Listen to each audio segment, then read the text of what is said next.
I remember the night my stomach first knotted up, like it knew my life was about to split before I did. I'm a line cook at a neighborhood bar and grill. My life is heat, grease, and paper tickets, then home smelling like the fryer. It's not glamorous, but it's steady, and steady always felt like winning to me. My girlfriend Kayla works behind the bar a few steps away. We've been together 4 years in a tiny one-bedroom above a nail salon. Regulars know us as a pair, and our manager jokes about letting us get married by the beer taps. I pretend to hate it, but I like that people assume we're permanent. My best friend Marcus usually sits at the corner stool. He drives a delivery truck and ends most routes with a beer at our place. We've known each other since middle school, and he's been there for every high and low. If there was anyone I trusted without thinking, it was him. That was my world. Kayla behind the bar, Marcus at the end of it, me in the back. Same faces, same worn booth after closing. The first crack in it was easy to ignore.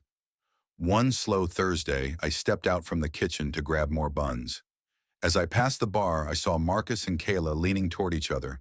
His elbows were on the counter, her chin in her hand, their heads close, voices low. They weren't touching, but it didn't look like bored small talk. Kayla spotted me and straightened up too fast. Marcus pulled back and gave me a quick, tight smile.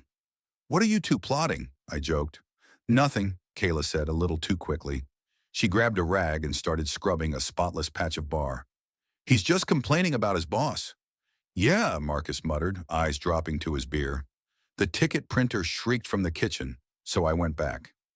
"It's a bar," I told myself. "People talk." Still, that picture of them leaning in stayed in the back of my mind all night. After that, small things started stacking up. Kayla had always been on her phone, but now she guarded it. A buzz would cut off our conversations, and she'd glance down, smile at the screen, and tilt it just out of my view. More than once I walked in and heard the soft click of her locking it mid-sentence. Marcus went quiet. Our steady stream of dumb memes turned into busy, driving, later. Sometimes I'd text him and get nothing, then see him that night at the bar, phone face down, acting like everything was normal. One night I walked into the break room for my backpack and heard Kayla's laugh cut off mid-sentence. She tapped her screen, and the phone went dark as I opened the door. "Who was that?" I asked. "My sister," she said. Her tone was light, but her jaw was clenched. "We're talking again." I knew that wasn't true. Months earlier, after a brutal fight, I'd watched her block her sister's number while she sobbed into my hoodie. Since then, just hearing her sister's name set her off. Now suddenly they were laughing on the phone. The words, "No, you weren't," sat on my tongue. But a few years ago I'd been cheated on, and it turned me into someone I hated. Jealous, checking phones, picking fights over nothing. I'd sworn I'd never become that person again, so I swallowed it. I told myself I trusted Kayla. I told myself Marcus was like a brother. I told myself the twisting in my gut was just old scars, not a warning. That lie held just long enough for me to start believing I'd imagined it. And then something landed in my hands that I couldn't explain away. It happened on a Tuesday, the kind of forgettable day that ends up changing everything. We were slammed that night.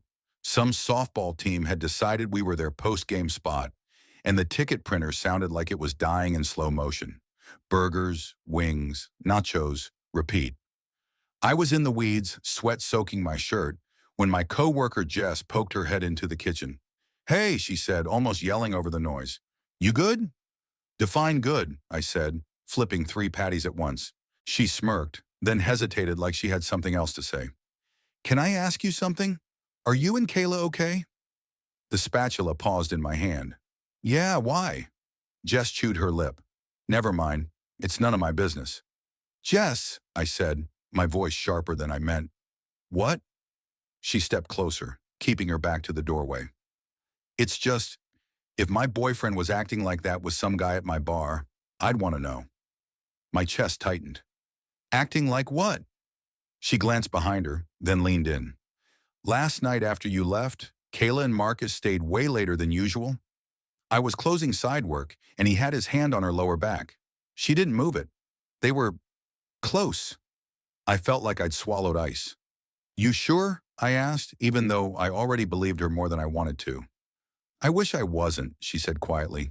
Maybe it's nothing, but you look like the last to know, and that pissed me off. A ticket screamed again, dragging me back to the grill. I muttered a thank you and went back to work. Movements robotic. For the next hour, every plate I sent out blurred. All I saw was Marcus's hand where mine should have been. After close, Kayla was counting tips at the bar. Marcus had already left. Apparently he had an early route. I watched her from the doorway for a second, the way she smiled down at the neat stacks of bills, totally relaxed. How was your night? She asked when she noticed me, voice light. Busy, I said. You and Marcus have fun after I left yesterday? She froze just long enough for me to notice. It was dead. We just talked while Jess finished up. Why? I studied her face. It was the same one I'd kissed 1,000 times. The same freckles, same tired eyes. But now every blink felt like a lie. No reason, I said. Just asking. I didn't sleep that night. Kayla fell asleep facing the wall, phone under her pillow like always now. I lay next to her, staring at the ceiling, replaying years of memories and wondering which ones had been rotting while I wasn't looking. The next day, the universe handed me proof. I was in our apartment alone, on my day off. Kayla had left early, saying she grabbed a shift to cover someone. I decided to wash our sheets because I needed to do something that made sense. Her phone buzzed on the nightstand. She'd forgotten it. I stared at it for a full minute, my heart pounding. I'd promised myself I would never be this guy again, the one snooping, digging, turning love into an investigation. Then it buzzed again. This time the preview lit up the screen. Marcus. Last night was worth the risk. Can't stop thinking about you. My body went cold. Another message popped up before I could breathe. Marcus. He still doesn't suspect anything, right? Whatever line I'd been clinging to snapped. My hands were shaking as I picked up the phone. I didn't have to dig far. Their thread was pinned at the top, full of messages sent at 2 a.m., 3 a.m. jokes, heart emojis, pictures I didn't want burned into my brain. Reading it felt like standing in my own living room and realizing the floorboards were hollow. They talked about me like I was an obstacle, not a person. How guilty Kayla felt, how Marcus couldn't help it, how it just happened. Plans to hang out on nights I'd picked up extra shifts to help with rent. By the time I put the phone down, my hands had stopped shaking. The hurt was still there, sharp and deep, but something colder settled on top of it. A kind of clarity. I saw the last few months in one ugly, honest picture. They thought I was stupid. They thought I was safe to lie to because I trusted them. I sat on the edge of the bed staring at the wall where Kayla's jacket hung. My life as I knew it felt over already, so there wasn't much left to lose. Right then, I decided I wasn't going to cry, scream, or beg. I was done making it easy for them. If they wanted to treat me like I was clueless, I was going to use that. The first thing I did was nothing. Not a word, not a look, not a hint that I knew. If Kayla expected a fight, she didn't get one. That alone gave me the first advantage. They relaxed. For 2 days, I stuck to my routines. I cooked, I cleaned, I went to work. I kissed Kayla goodbye in the mornings and goodnight at bedtime. I even texted Marcus a dumb meme like old times. Every bit of normal I offered them made their guard drop another inch. Meanwhile, I started planning. I wasn't interested in revenge that would get me fired or arrested or make me look unhinged. I didn't want screaming matches or broken plates. I wanted the truth to come out on its own, undeniable and clean. So I gathered what I needed. Kayla kept her messages backed up on her old tablet. She never used it anymore. It lived in a drawer with dead chargers and stray receipts. I dug it out while she showered, and sure enough, their whole thread synced right up. I screenshotted everything. Dates, timestamps, all of it. Next was my exit plan. Our lease was in her name, but the utilities were in mine. I quietly switched my mailing address to my brother's place and let him know I might crash for a bit. He didn't ask questions, just said the couch was open. At work, I stayed calm. Marcus joked with me at the bar one afternoon, tapping his fingers nervously like he was waiting for something to go wrong. I played my role perfectly, laughed, talked about sports, never once slipped. The more comfortable he looked, the more certain I was that my timing needed to be perfect. The opportunity came on a Friday. Our bar does a weekly special, half-price appetizers, trivia night, packed house. Kayla was bartending. Marcus had parked himself on his usual stool. Jess was working too, and when she saw me walk in for my shift, she shot me a look that said she knew something was brewing. She wasn't wrong.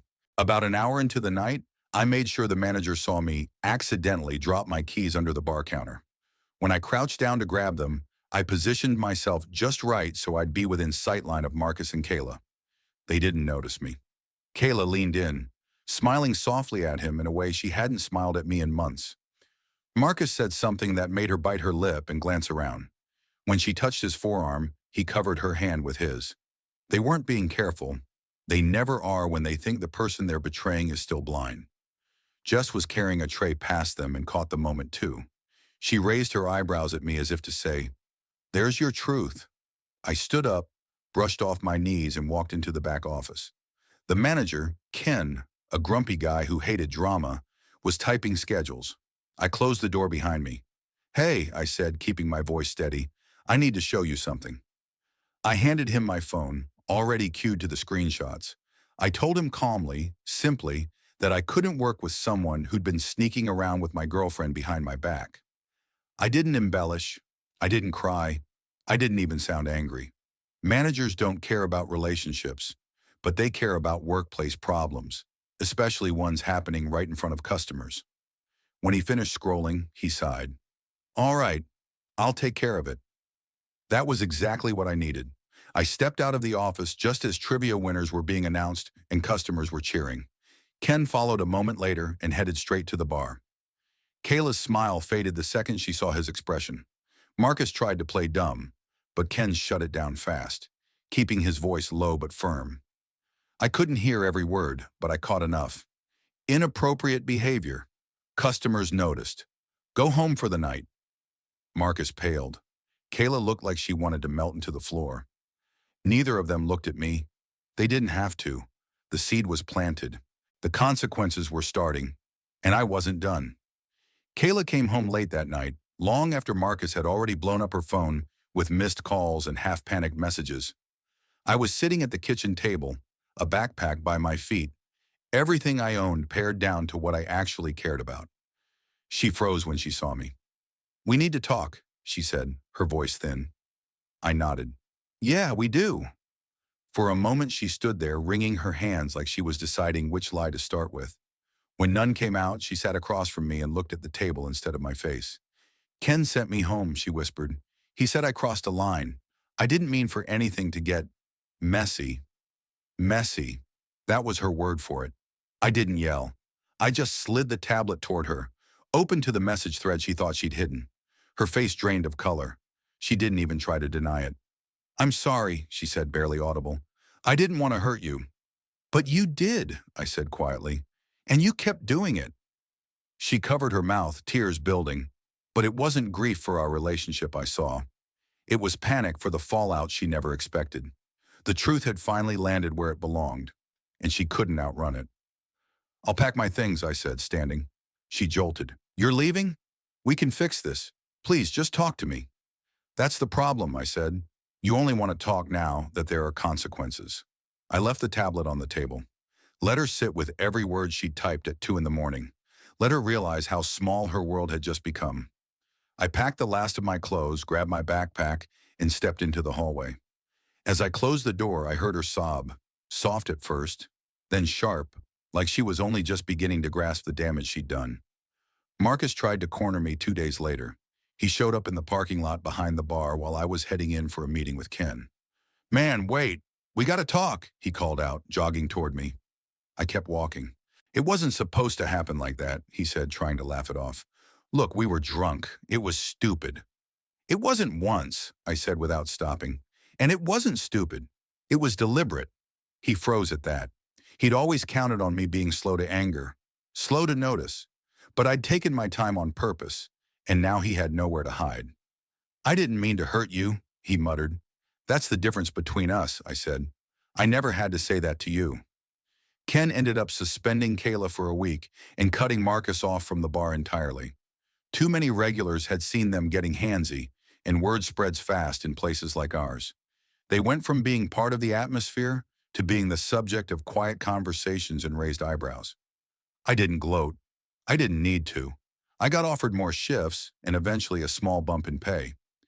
Jess slapped me on the shoulder one night and muttered, "Good for you," before heading out with a to-go box. I slept on my brother's couch for a while. It wasn't glamorous, threadbare blanket, lumpy cushions, but it was peaceful. No lies, no whispers behind my back, just space to breathe again. Weeks passed. Kayla texted twice, long paragraphs about regret and therapy and second chances. I didn't respond. Marcus never tried again. What surprised me most was how quiet my life became. Not empty, just honest. And honest felt like freedom.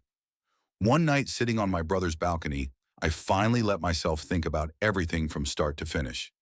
Not as a victim, not as someone who lost something, but as someone who walked away before the rot could take the rest of him.